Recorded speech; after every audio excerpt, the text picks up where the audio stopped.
So it's the 10th of February 2021, and I was reading about Scotland's second highest mountain. It's a mountain that's in the Cairngorms and it's called Ben MacDhui. And I came across, in my research about the mountain, a bit of a legend about Ben MacDhui, and it's in Scottish Gaelic. It's called Affleck Grays, and that means the big grey man.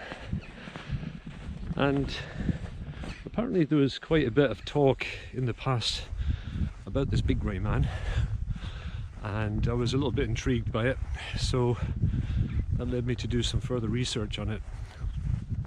And it became very popular due to Professor Norman Colley, and he had his experience back in 1891. It became really popular when he related it to try and get the name of it again, the annual general meeting of the Cairngorms Club in Aberdeen in December 1925, and people were really fascinated and astounded at what he related to them, because he describes it as a really frightening experience. And apparently it was mentioned in quite a number of the papers and magazines, particularly climbing magazines at the time. So that led me to do some further research, and I was looking up videos online or information on the internet about this, and it led me to the book by a chap called Affleck Grays, and his book was titled The Big Grey Man. So it was a really interesting read, and there are actually a number of people who had very strange experiences themselves up there in or around Ben MacDhui. So what I'm going to do is I'm going to mention 5 of these experiences that I thought were quite interesting, as well as they sounded quite frightening as well, or strange. I'm going to go up to Ben MacDhui and go to the places where these people had these experiences. So I'm hoping to go up there, camp in a couple of nights, and with a relative, and just see for myself, get a feel for the place.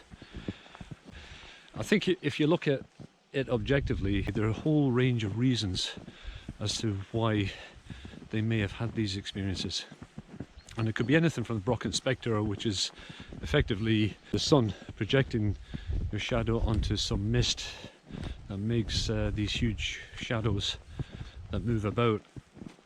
The other thing is, it could simply be people's minds playing tricks. Then of course you have to take into consideration the elements and the environment as well.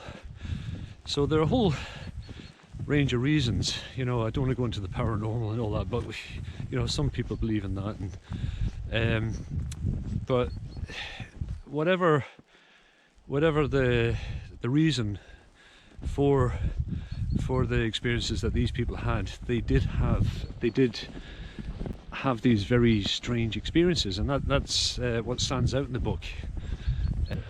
Yeah, so I'll go up there hopefully when this lockdown's all over, around about April or May, and just enjoy the hike, but also go to some of these places, as I say, and see for myself.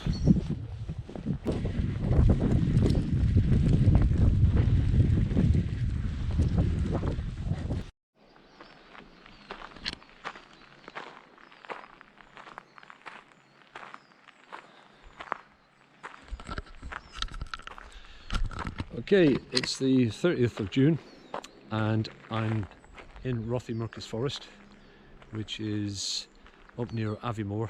It's actually next to Cullen Bridge, and I'm actually cycling. I'm going to cycle to the place where one of the incidents happened many years ago. I hadn't really planned to do this, so I decided to take the bike, do it the easy way. And then on Friday I'm collecting my relative and from Inverness, and what we're going to do is we're going to hike up Ben MacDhui and camp overnight at the summit, and then we're going to stay a night at Loch A'an as well. So this is where some further incidents happened as well, which I'd like to just see the actual landscape and just enjoy the time there.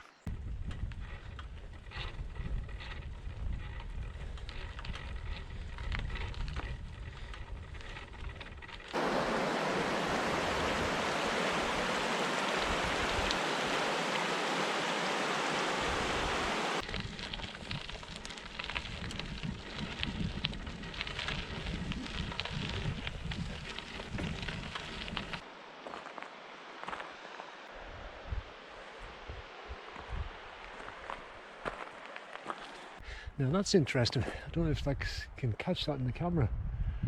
It's like there's a big circle. Let's get that. No, it's because I'm wearing my shades.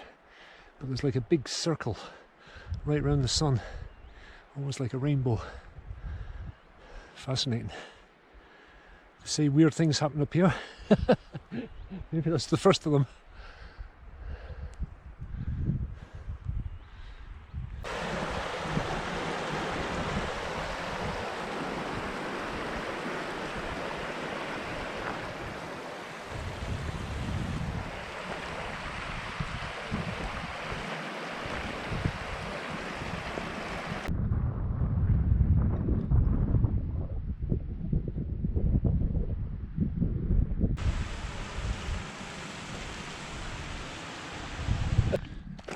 Okay, I'm a little bit mystified, slightly confused about perhaps some of the locations of this first experience, which was by a lady called Wendy Wood.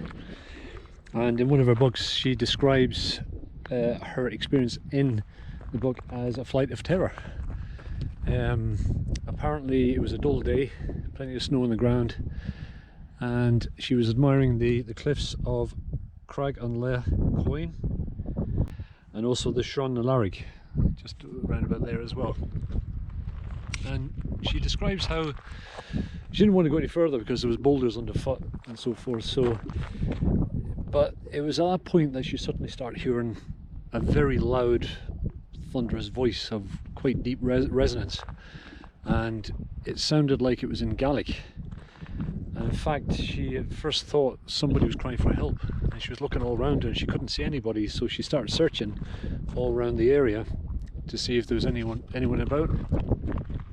When she realised there was nobody there and the voice continued, she suddenly fear took over, and she decided to head off away down the Larrig Grue to get away as fast as she could.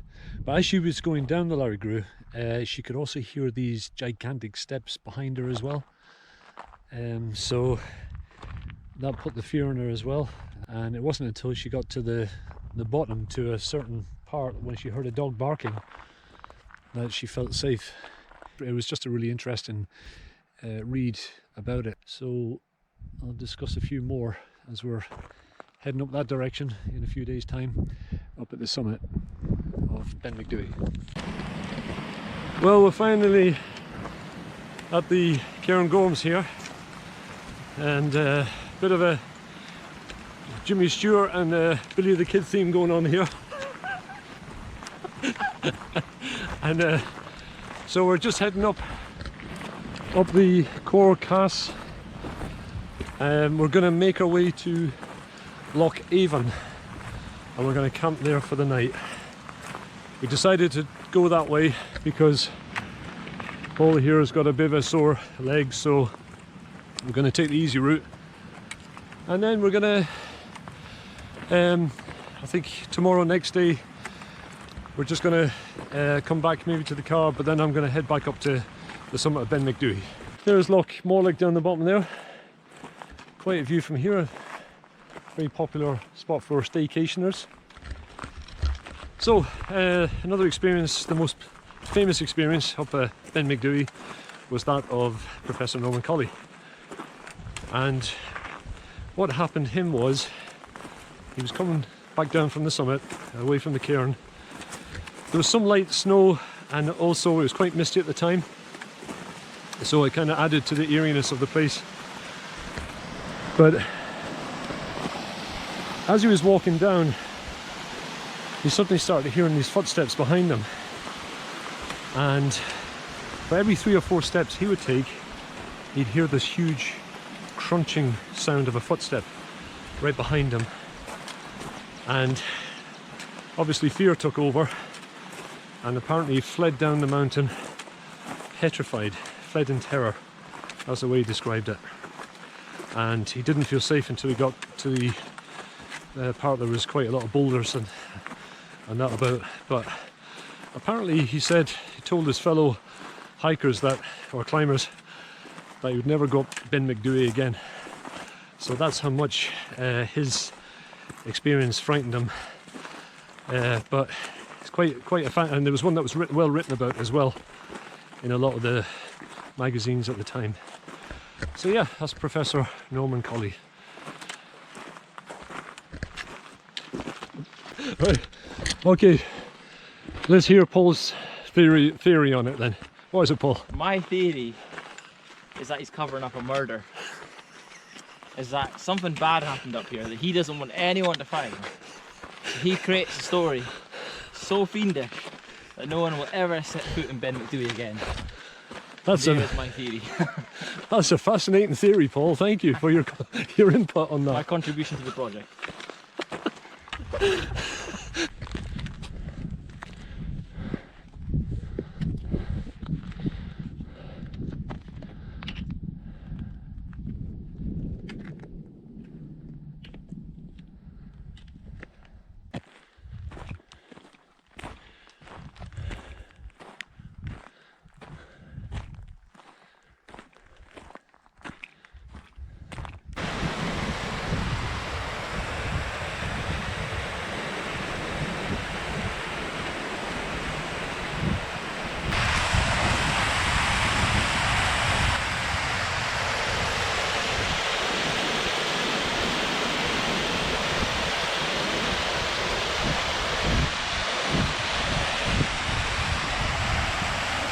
Well, that's us just here at Loch A'an, or Loch A'an, and what a beautiful picture that is. Had to filter some water. Paul forgot his bottle of water, so we've had to filter some water using the filter system, using the water from the waterfall here. So hopefully that won't take too long. Paul's off the way around the corner there. Hopefully we can descend over to where the shelter stone is.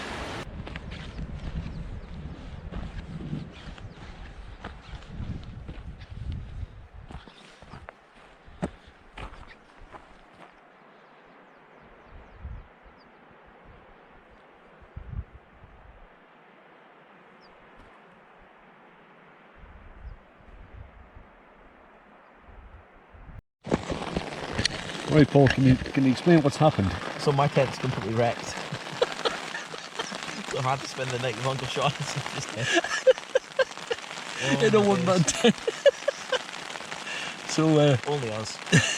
Anyway, okay, right. Oh, that's it. So yeah, basically Paul's tent was burst. He's absolutely soaked, and he's having to come in here. We're top and tail. So we'll give it our best shot, eh? Aye. Right, good night, Paul. Aye, good night. Good night, Sean.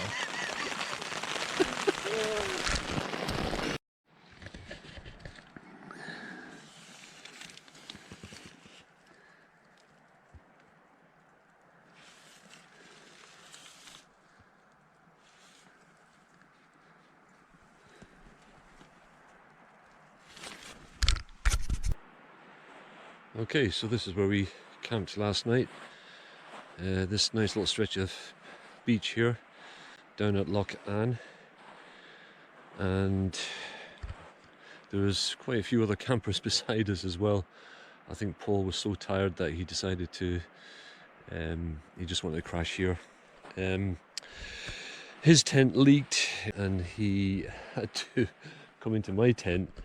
And obviously, I mean, that's just a one-man tent, but it wasn't brilliant. Didn't get a very good night's sleep. Yeah, too a bit cramped and crushed, and so I slept in till about, well, what time's it now?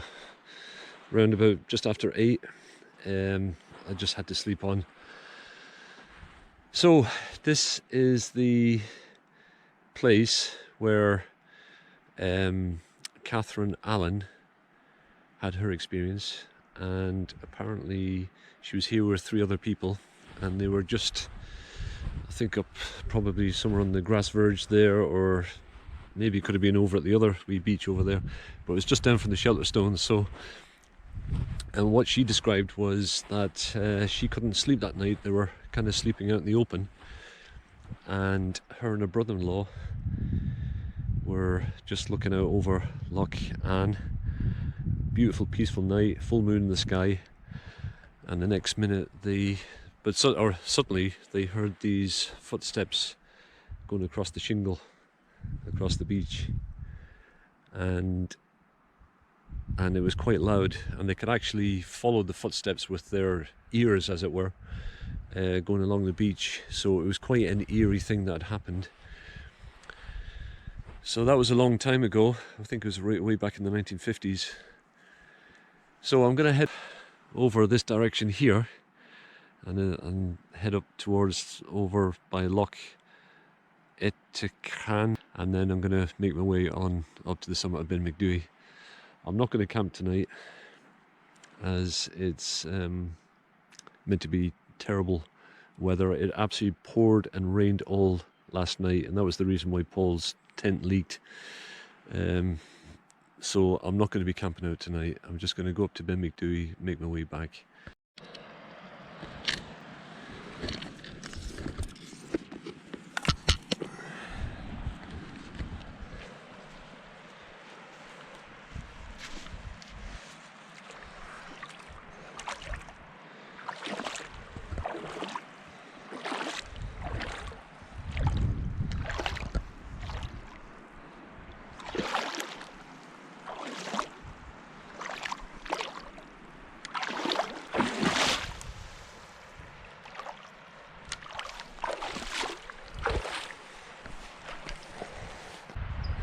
So over there is a sheltered stone. There's a number of people in the rocks there. It's quite funny. There must be a few of them. But yeah, that's the famous shelter stone over there. Apparently it's got a visitor's book as well. I'm not going to bother going over, there's people there. Oh.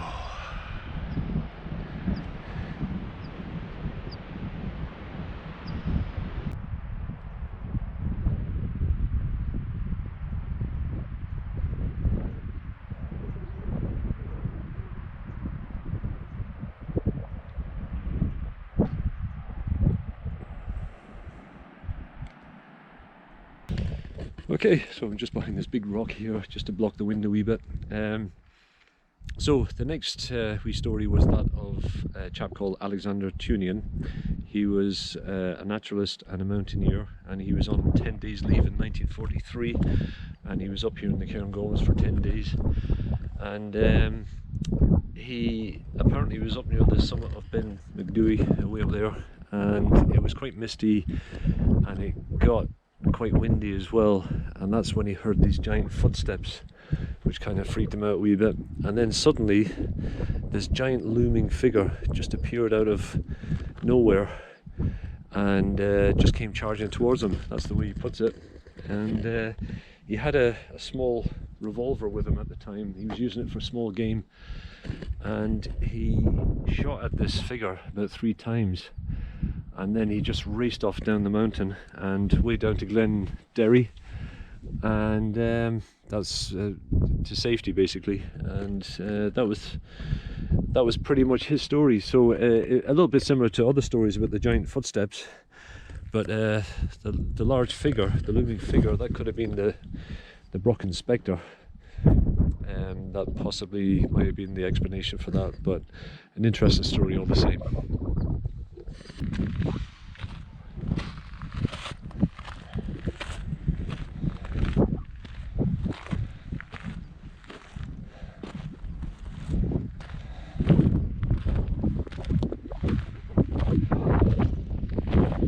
Okay, the final experience I'd like to relate is by a chap called Richard Frere, who himself had an eerie experience on the Larry Grew at the pass, but he, according to one of his pals, one of his friends, he had a very weird experience up the top of Ben MacDhui at the summit as well.